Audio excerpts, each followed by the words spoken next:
and welcome to Tallahassee Tree Talks. I'm Daniel Siegel.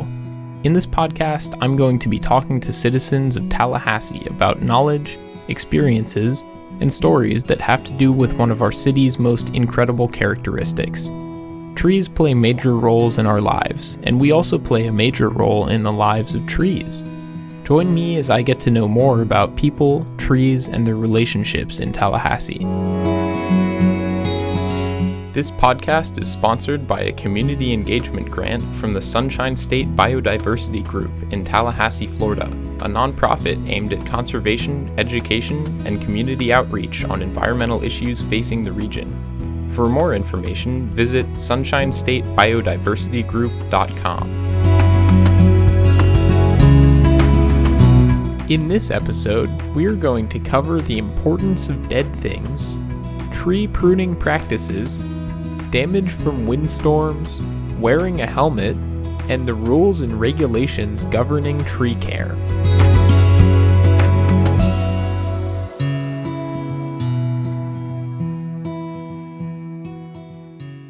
Throughout this podcast, we've learned a lot about trees, how they work, and how they should be managed. Having trees around is extremely important. They give us a lot of benefits. But we've also learned about some of the risks they carry. Minimizing risk and maximizing benefits requires keeping an eye on our trees and managing them when we have to. But this isn't something that just anyone can or should be doing on their own. This is where professional tree services come in. My guest in this episode is the owner of one of Tallahassee's tree services. He's going to tell me more about what tree work actually entails, how to go about doing it, and when it is or is not required. Thanks, Daniel. I'm Bill Armstrong. I'm a certified arborist. I own a tree service in Tallahassee, Florida.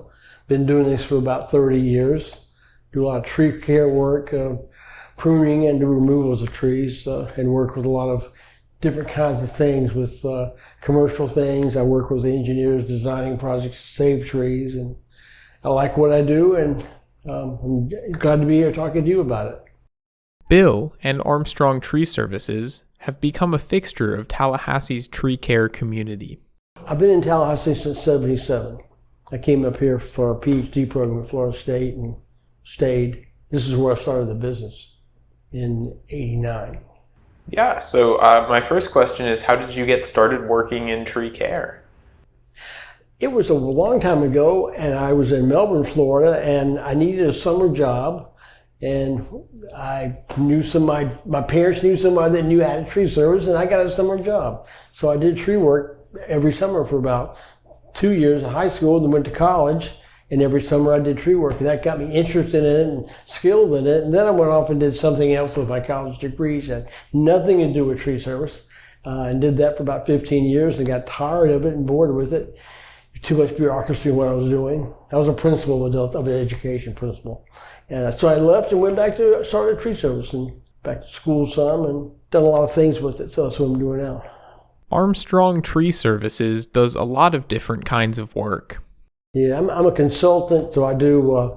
I'll meet with a client and look at their trees and assess the condition of them. Is there any risk associated with the tree? Are there problems the tree has? Is there something, a bad cavity, a crack, a bad structural form? So I can do that kind of analysis to find out if you expect the tree to fail in the next windstorm, or does it look like it's perfectly fine, not to worry about. So we do work on trees where we're trying to save things with aerating the soil so that the roots have a better soil to grow in, fertilizing from time to time, although that's kind of overrated, but we do a lot of that kind of stuff too.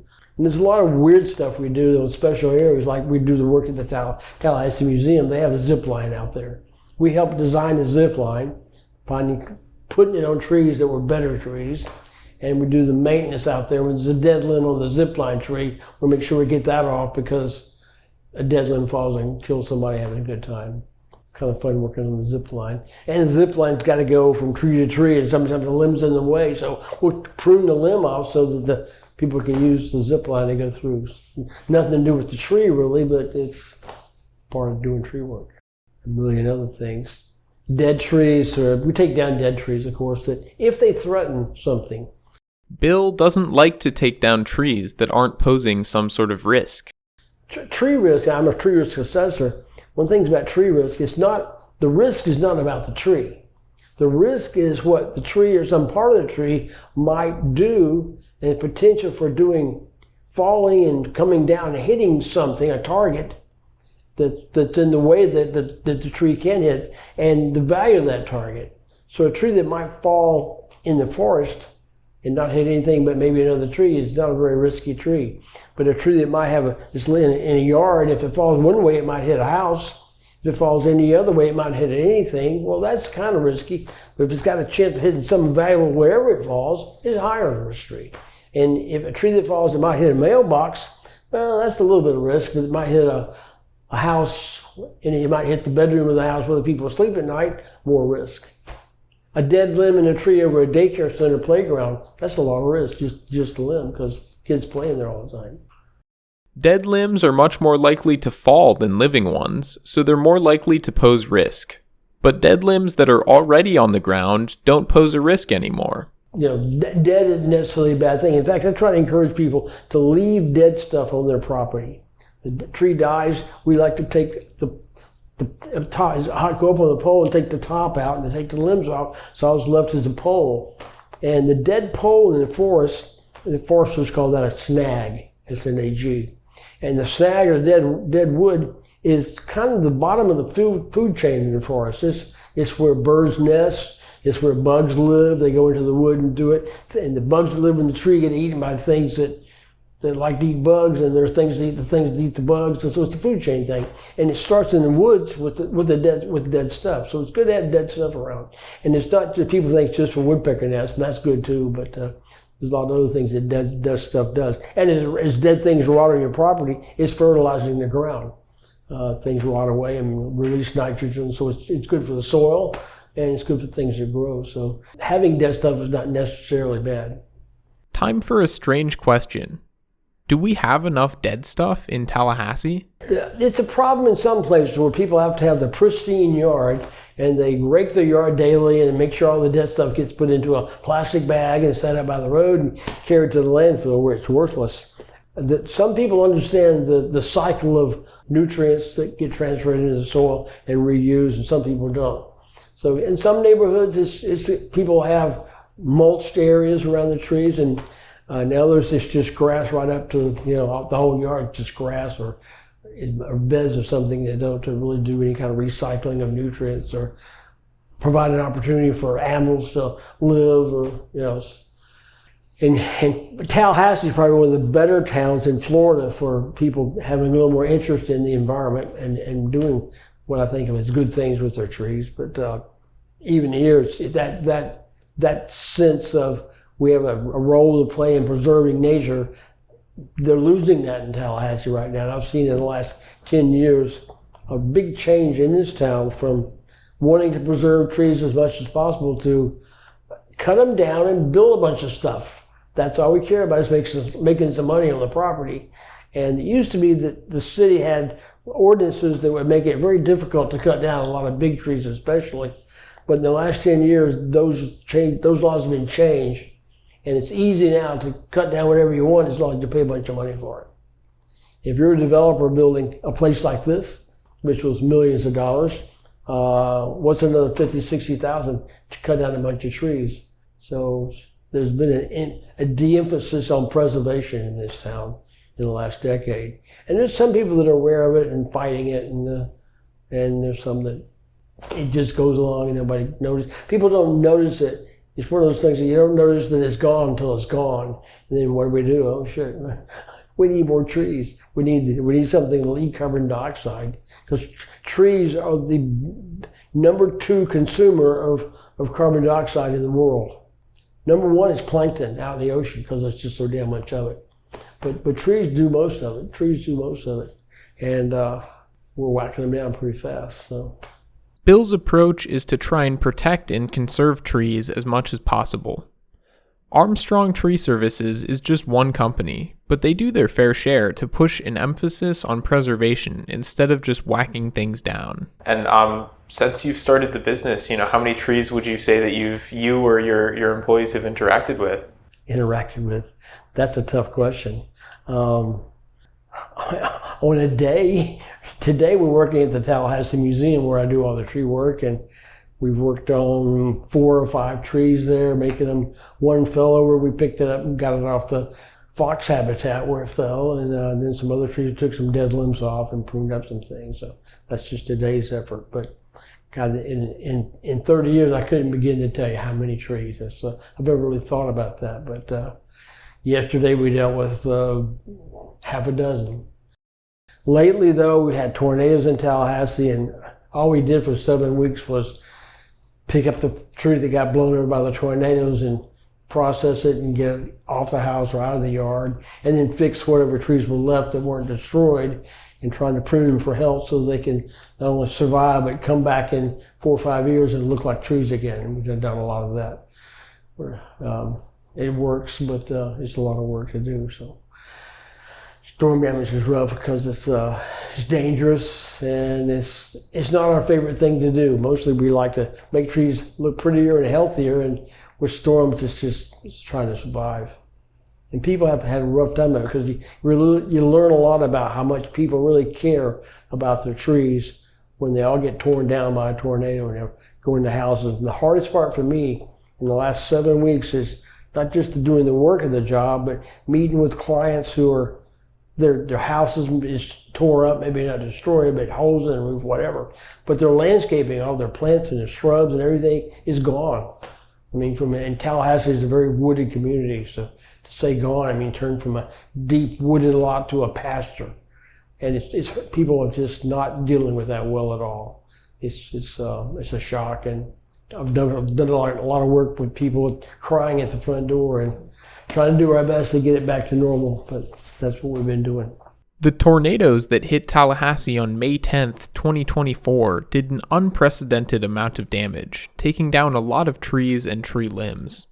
Some took this as a sign that more trees need to be removed and pruned. If the limbs weren't on the tree, they wouldn't be able to fall off of it, right? Bill explained that it's a little bit more complicated than that. Yeah, well, good pruning, and there's good pruning and bad pruning. There's a right way to do things and a wrong way, like everything else. And I've been involved with the International Society of Arboriculture. I've been a board member of the Florida chapter and I've taught classes in pruning, so had a lot of background with it. But pruning of any tree that has dead limbs, dead limbs that are bigger than, say, 3 inches in diameter, need to be taken off the tree, because if the dead limb rots, where the dead limb is attached to the trunk, if you don't take it off, the tree can't close the wound that's being made by this rotting limb. So you take a dead limb off, the tree can now grow over that wound and close off the fungus ability to make a big cavity in the tree. Cavities are structural weak places, and that's where trees break in storms, at a structural weak point. So getting rid of dead wood is good because it makes the tree safer and healthier. And dead things fall off trees and hit stuff, so it makes things safer underneath too. This isn't the only reason people choose to prune their trees. Another reason is less urgent.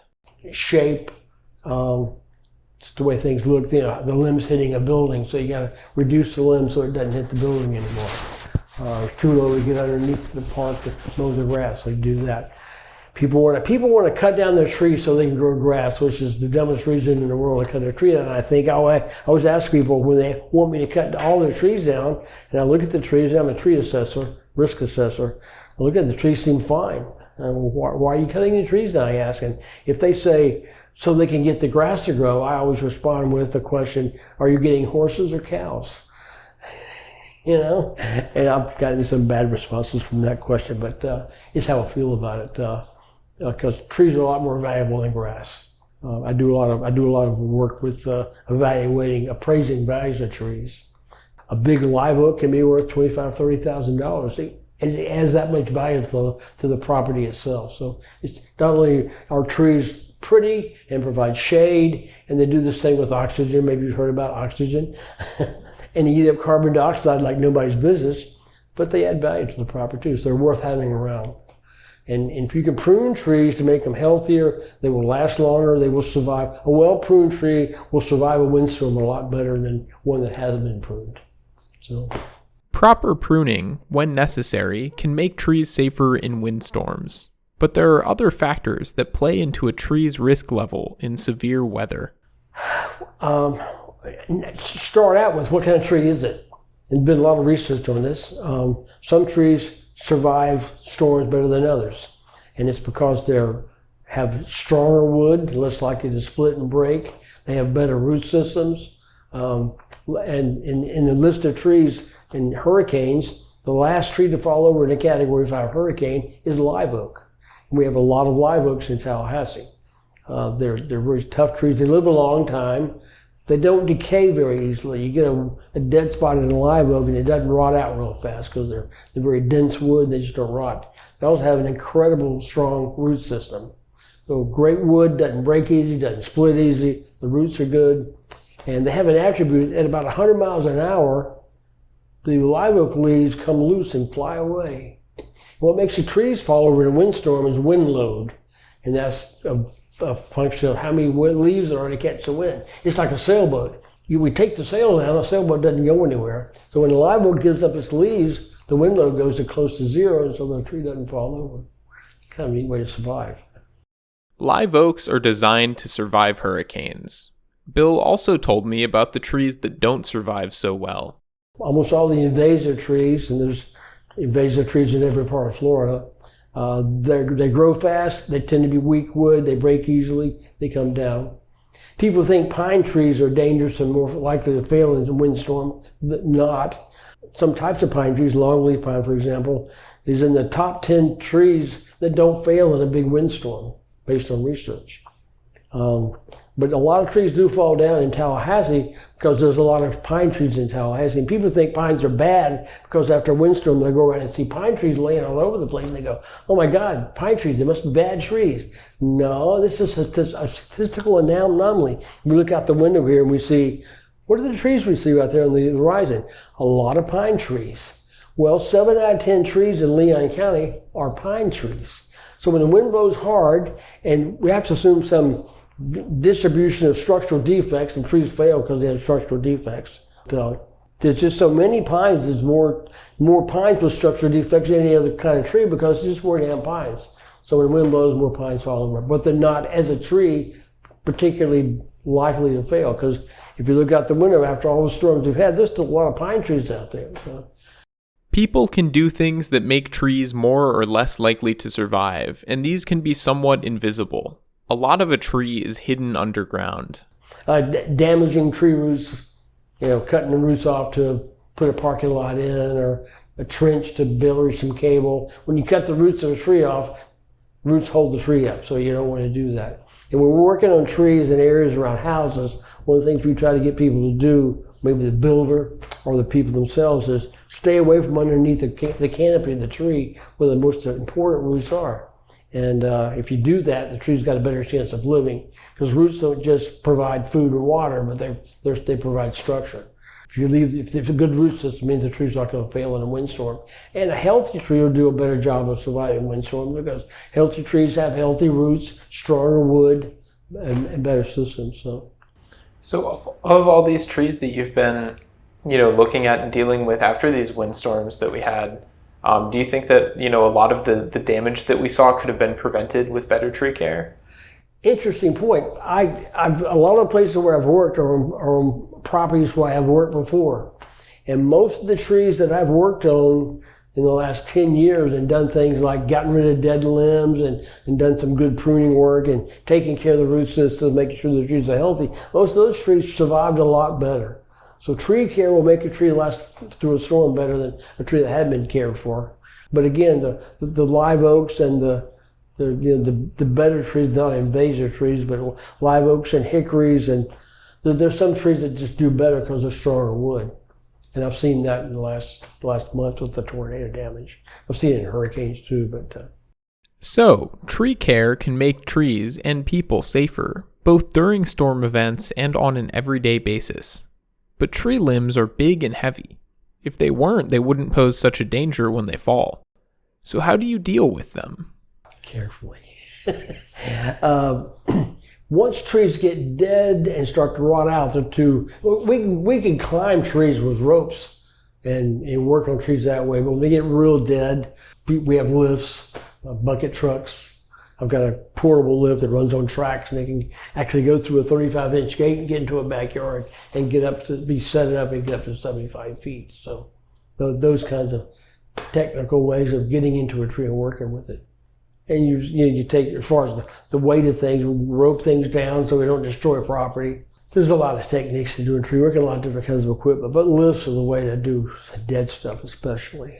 And how many employees do you have to help you out with that kind of thing? Today, not many, thank God. I've had as many as 25 in 3 crews. I've reduced back to 1 crew with 4 people. I'm kind of in a transition now from what I call production work, where we're going out and meeting people and just selling work and doing tree work for a lot of people. I'm doing more consulting work, so kind of transition to that. I do a lot of evaluation of things and work with people on design of projects, and then I'm also an expert witness in court. So I work with lawyers on things and legal stuff. So what sorts of cases have you been an expert witness on? Well, I do a lot of eminent domain work where the state or some government entity is taking your property so they can put a road through it or put a pipeline through it or whatever it is, and they have rights to eminent domain, take your property, but they have to give you a fair market value for your property. And the way that works out is, if you're not happy with what the offer is, you get an attorney who works with a bunch of people like me that goes in and looks at all the pieces of your property that adds value. I mentioned trees have value. So I'll go in and do an appraisal of the trees on the property being taken to see what's being lost to the state by taking down the property and taking those trees away from you. So it comes up to a number. Trees add value to a property, and people want to get paid back when a tree is taken from them. But sometimes Bill also has to determine what happens when a tree ends up on someone's property that they didn't want. I get involved with some civil work where one person's tree falls over and hits another person's property. And so who pays the bill? It usually comes down to 2 insurance companies that insure each property, and they're bickering with each other about who's going to pay what and how much is it going to be, and if it doesn't get resolved, then it winds up with attorneys and maybe winds up in a hearing or a court thing. I can go and evaluate the tree and see, should the owner of the tree had known that there was a problem when it fell? If you knew you had a problem and your thing caused somebody else damages, maybe you should be held responsible for paying for that. But if you didn't know, then that's why we have insurance. Tree ownership can get complicated. Neighbors can effectively share custody of a tree. By the way, tree ownership is a term about where it comes out of the ground. So if you have a tree where the dirt and the bark intersect, if that's wholly coming out of the ground on one property, that's their tree. If the property line intersects that where it comes out of the ground, it's called a boundary tree in Florida. And everything about the tree, no matter how much that intersection, it can be 10% one and 90% the other, or 50-50. Everything is 50-50 on the tree. So if your tree's on the property line, then you got to talk to your neighbor about what you're going to do with that tree. Or if that tree does something, like damages something, then you're both involved in the payment of the problem. So tree laws can be much more intense than just custody issues and insurance payouts. There are also wrongful death cases involving trees. There's one down in the coast where a tree fell over and hit a guy in a car. That went in a storm. A tree fell over and hit a guy in a car and it killed him. They were trying to resolve the thing, and the issue came down for the tree. And that's why I got involved in it. The dead tree that fell over on the US 98 down by the coast. There's an empty property. The owner lived out of town. About once a year he came up to check on his property. So the issue was, should he have known the tree was dead right there by the highway? And so it became, how long it had been dead, so how many trips was he up there and never noticed it? And that's what the lawyers were trying to work on. And that was 10 years ago. They have not resolved that case yet, because this guy died and it was just a lot of money. There are laws and regulations regarding tree ownership and liability. There have to be. Trees can cause a lot of damage, and there are a lot of them around. Since I've learned how important maintaining trees can be, not just for the environment, but also for public safety and legal reasons, I assume that there must be a lot of rules governing a person who is engaging in tree work to make sure they're doing things the right way. When I asked Bill about this, his response surprised me. Yeah, so what sorts of laws and regulations govern, you as a person doing tree work or as a person? Very few. Amazingly, very few. I'm a certified arborist, but there's no requirement for anybody working on your trees. Certified arborist, let's talk about that for a second. My professional association came up 30 years ago with a program called the Arborist Certification Program. And what it is, kind of like a certified public accountant. So that's a certified arborist. It's a level of professionalization, but it's required in some places. Like if you're gonna sign off on some plans for a building or a big project, those are requirements sometimes. So that certified arborist be the one that looks at the plans and develops a way to save the trees on it. And there's not a lot of requirement for it. If you got a pickup truck and a chainsaw, you're a tree guy.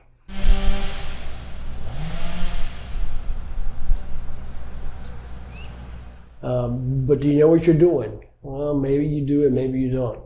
If you're certified arborist, you've gone through some training, you should know better, but does knowledge equate to behavior? You know the right way to do things, but are you doing it? Or are you just out to make a buck? There are some laws in the city and in state that govern what you can cut down and what you can't cut down, and do you need a permit to cut it down. In Tallahassee, at your house, a tree has to be, we measure trees in a lot of ways, but one of the ways we measure is diameters of the trunk. And we measure it at something called breast height, which is 4.5 feet above the ground. And so we talk about DBH, diameter of breast height. If the tree is bigger than 18 inches on anywhere except your house, you need a permit to take it down from the city. If it's bigger than 36 inches at your house, you need a permit to take it down. How do you get a permit? You go down to the city hall, you fill out paperwork, you give them some money, and you get a permit.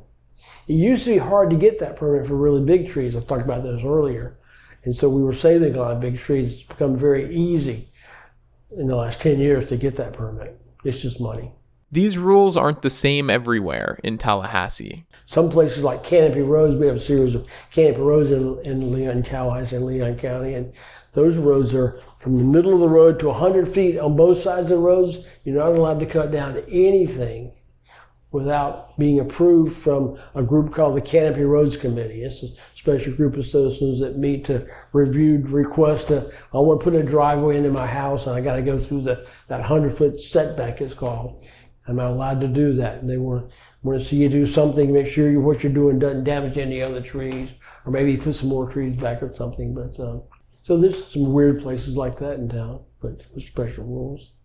Bill reinforced what I've heard from several of my guests on this podcast. The protections for trees in Tallahassee are not what they once were. So what do you think has led to that sort of change in the way the city deals with trees? Money. There were commissioners that were very pro-environment. 10 years ago, development. I do work with a lot of developers in town, so I'm not saying they're altogether bad guys, but the way things are done are different. And 10, 15 years ago, people would complain to commissioners that the permitting process is too complicated and too slow, and we can't get anything done, and we need to streamline the permitting process. And that was kind of the call that went up for at meetings and in the paper, streamline the permitting process. And what that really meant was cut out the rules. Let's just do it. Let us do what we want. What really happened was they got rid of a lot of tree ordinances. It made it easier to get rid of trees and other environmental things, stormwater. Bill thinks he knows what made these changes possible. Money. If you follow the money, the commissioners that are elected have wealthy political chest, campaign chest. And a lot of the money goes back to people with a lot of money wanting to do development. So if you buy yourself a couple of commissioners, you get the votes you want. It's the political process. And I just see how, it's no surprise that it happens. And we're at that point today. There's a lot of things happening in the city of Tallahassee with some new people Jack Porter is probably one of the best examples. She's a young woman, and she's doing really good things, and she's got a lot of backing of young folks and college people and environmentally sensitive folks, and she's got elected, and looks like she's going to get reelected. And she's standing up to those forces that want to wipe out the town and make it. The joke is they want to turn Tallahassee into Orlando. I grew up in Melbourne, which is 30 miles from Orlando, but Orlando is kind of the epitome of strip it all down and plant a bunch of concrete. Not the most beautiful town. Tallahassee has a reputation of being a tree community, beautiful, a green place, and all that's changing. This news is discouraging, but Tallahassee still has a lot of canopy coverage left. It's certainly not too late to maintain it. And luckily, there are ways to get involved. There are some groups in town. There's some groups in town that are trying to make a difference. There's a preservationist group. Get involved with one of them. And support those commissioners that are trying to do something, I guess would be the one thing to do. And keep your trees. Don't cut all your trees down. Encourage your neighbors not to cut all the trees down. You go around and you'll see neighborhoods where people have just clear cut their lawns. Every tree gone. And a lot of it's because of we have storms and trees fall down and damage houses in storms. And so people freak out. They want all the trees cut down. There are companies in this town, tree services, whose primary objective is to make as much money as they can, cutting down as many trees as possible, whether they need to be cut down or not. And when I say need, I need based on the potential for the tree to fail in a storm. And the people who are panicked about trees, so they don't know the reason why trees are safe or not. They just know that trees fall down when the wind blows, so we better get all the trees out of our yard. It's hard to blame people for not understanding what makes trees safe or unsafe. I certainly didn't before I started making this podcast. Some of the best tree practices can be very counterintuitive. People have a lot of bad ideas about how do you make a tree safe in a windstorm? Keep it healthy. People want to take limbs off. Well, take the limbs off so it'll be more likely to open up the tree, let the wind blow through it. The research on that, the best research was done in Germany about 5-6 years ago by some physicists and some engineers and some tree people. And they found that when the wind hits a tree that's got a full canopy, the wind hits the tree and goes around it. Much like if you're ever going down the road on the interstate and push your hand out the window behind the mirror, there's no wind back there, right? It's a dead space because the wind goes around it. And it does that with trees. You start cutting limbs off of trees, and now the wind penetrates the tree and it starts pushing in places where it never has before. It actually can increase the wind load rather than decrease. There are other reasons that having more limbs can decrease wind load. Plus, when wind hits trees, the limbs go not like a flag blowing in one direction, but they kind of go helter-skelter up there in the top. They'll be blowing one way and another way. And at any one time, the loads, how does a tree handle wind? Well, part of the handling of the loads of wind, anytime the wind's blowing, somewhere in the crown, one tree's going to the left while another tree's going to the right. And the net result of the load down the trunk is zero because they kind of have offsetting loads. So they last longer. So leave the leaves, the best pruning on trees, if it's green, leave it. Plus leaves make food.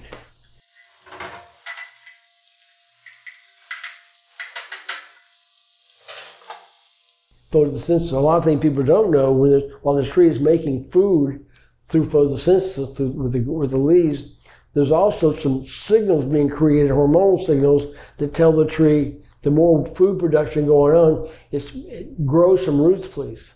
We're working up here, how about making some roots so we can get some more water and food? So photosynthesis creates food, but it also creates root growth, and the more growth going on up there, it makes for bigger limbs and bigger trunks.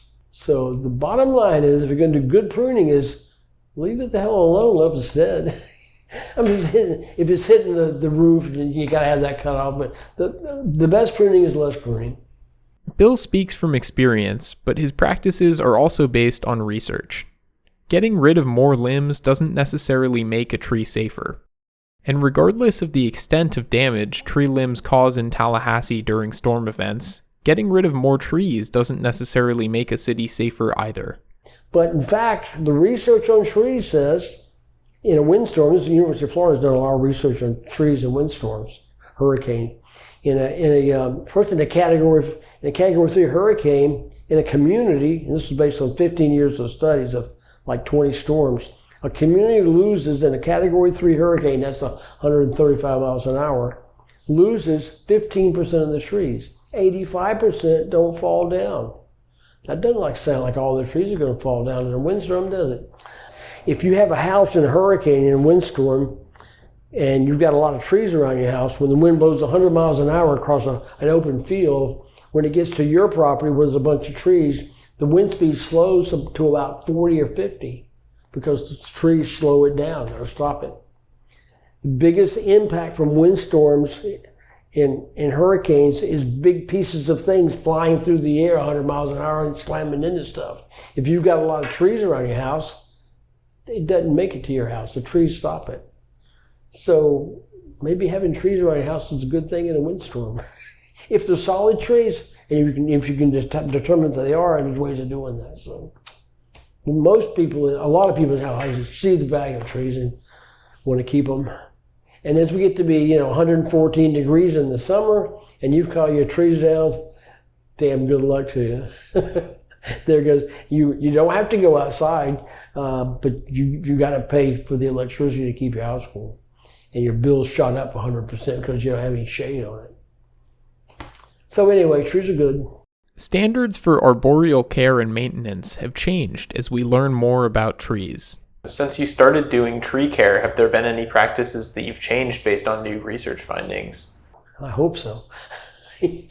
Yeah, there have been.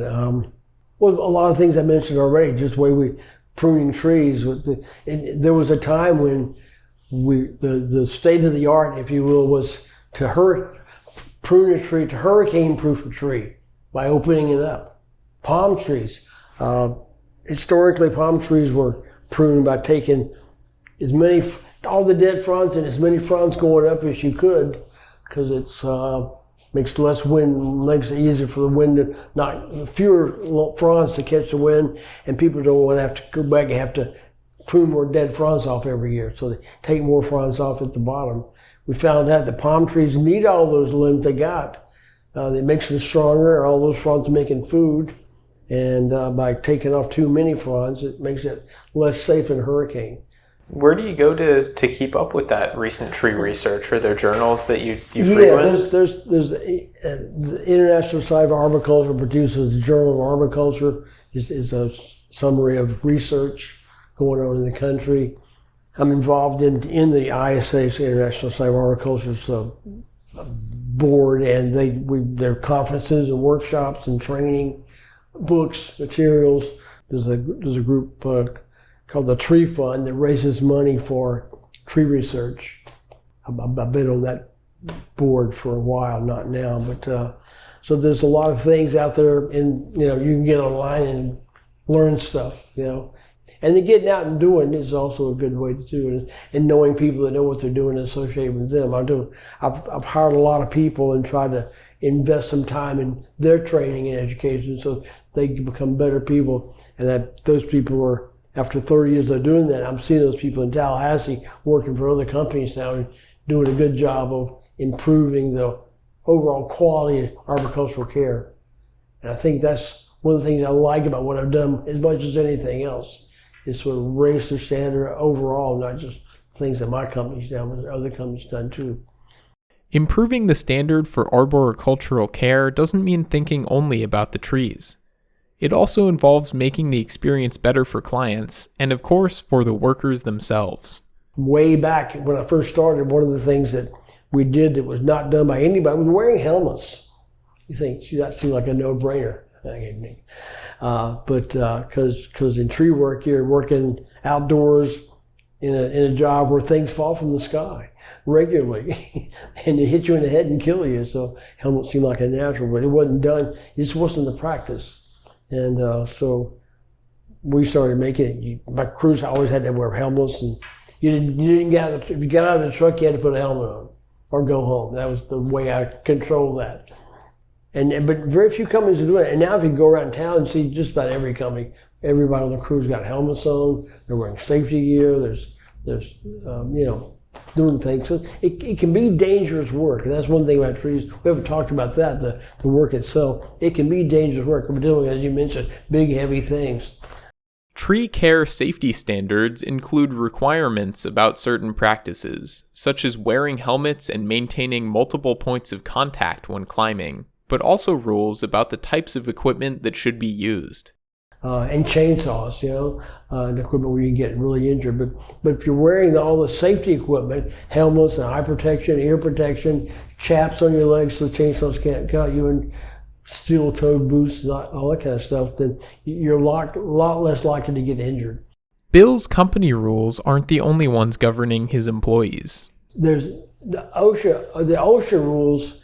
There's OSHA rules, and then there's ANSI standards. And ANSI standards are the kind of equipment you can use and what you have to.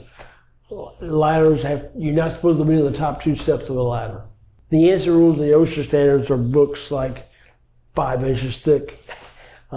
There's things like ladders, you don't sit on the top of a ladder. If you're climbing a tree, you're in the tree, you always have at least 2 points of attachment to the tree. You got a rope, climbing rope you're tied into, and a belt that goes around the tree that's hooked to your belt. So it's a redundancy. Chainsaws have a way of not, when it jumps back at you, there's a thing in that makes the chain stop moving. Kind of like a seat belt. You doesn't get tight until you have an accident and go forward, it locks up. There's a thing like that on chainsaws. You want to make sure your chainsaw has one of those and it's working.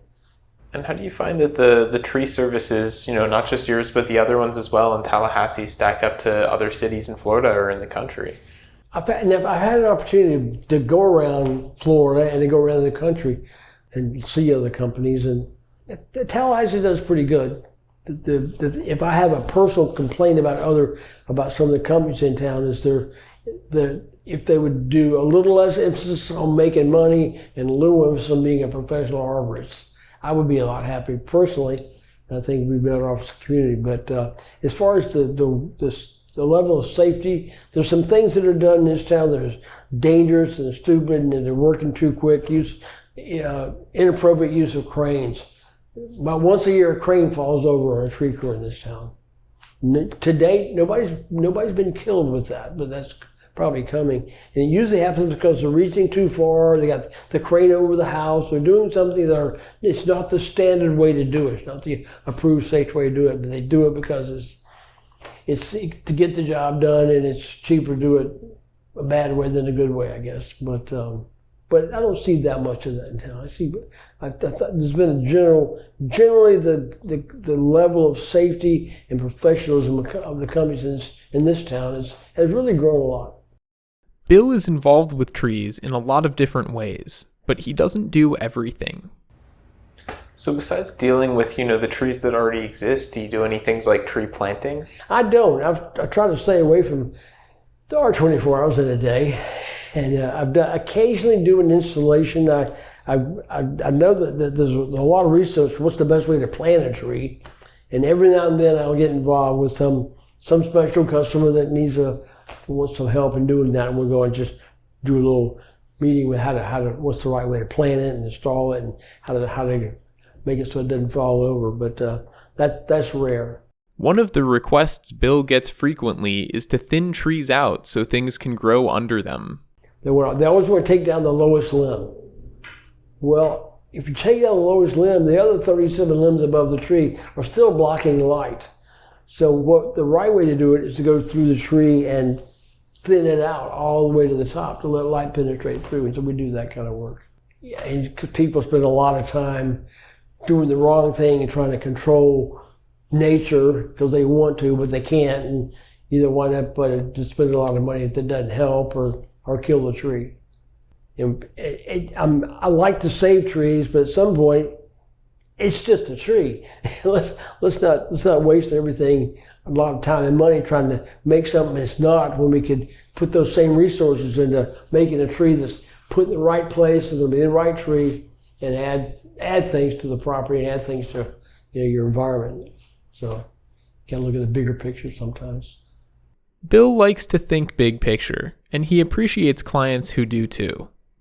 I tend to attract people because of my approach to saving trees is more important than cutting them down. I tend to attract people that are interested in that. They want to save their trees, so it's good to be able to work with people that have an interest in doing what I want to do, and that's save their trees.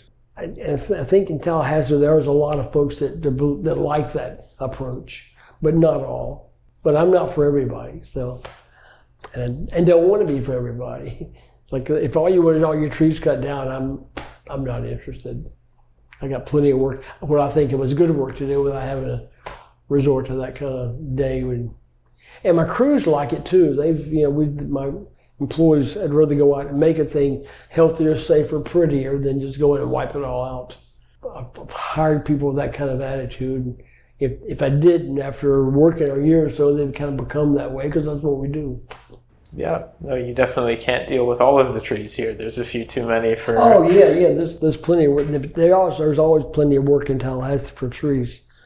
We have a pretty dense canopy in this part of the world.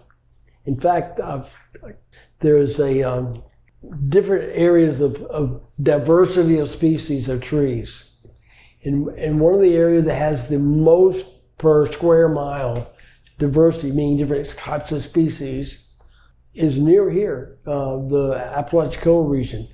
Apalachicola River out just west of here. It's got a lot of different kinds of trees, hardwoods, more so than anywhere else in the world. So if you look at, it's just oak trees, there's about 25 different kinds of oak trees in our county. A lot of live oaks and water oaks and long oaks, but a bunch of others too. So, and a lot of different kinds of pine trees and flowering trees. And invasive trees, things that take over and are bad for the environment, there's that too. Yeah, well, so speaking of the sort of the variety of types of trees in Tallahassee, there's two questions I've been asking all of my guests. One of which is, what is your favorite type or species of tree? And then the second is there one, individual single tree in Tallahassee that you think is particularly special? With so many different types of trees in this region, there are a lot of ways to answer my favorite type of tree question. Bill approached it from the perspective of a tree care professional. Well, I've mentioned the live oak a lot. It's sort of the grand example of what a good tree is. They live 400 years. They're strong. They're pretty. I probably prefer working on those trees than any other tree because it needs working. It responds real well to pruning and tree care. And it lasts a long time. So that's probably my favorite tree to work on in Tallahassee. But there's a lot of flowering trees that are pretty. Don't really have one favorite of those, and they're all great. Citrus, I like citrus. My yard's full of citrus trees and oak trees and flowering things. Not many dogwoods. We've lost most of the dogwoods at Tallahassee. Some fungus and some blight, and mostly the climate's changed in Tallahassee. It's too warm for dogwoods. They need a little bit of cold in the wintertime to kill off things that does the tree in, fungus mostly and some bugs. Without the little hard freeze, cold snap, they don't make it. The bad forces win. If we want Tallahassee to continue being a green, tree-filled city, we have to make sure we're doing tree care the right way. Taking care of trees is our responsibility. They can't prune themselves. And, most importantly, if we want to keep Tallahassee's tree canopy thriving, we can't cut down every single tree from fear it might cause damage in a storm. Keep your trees. That's all I can say. Take care of them. The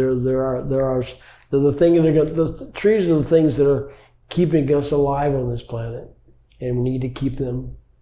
Because if we get rid of all the trees, we're in deep trouble.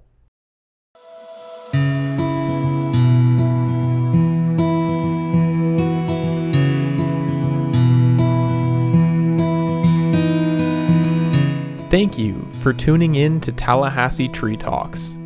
Special thanks goes to my guest, Bill Armstrong, and to Stan Rosenthal for helping me make this connection.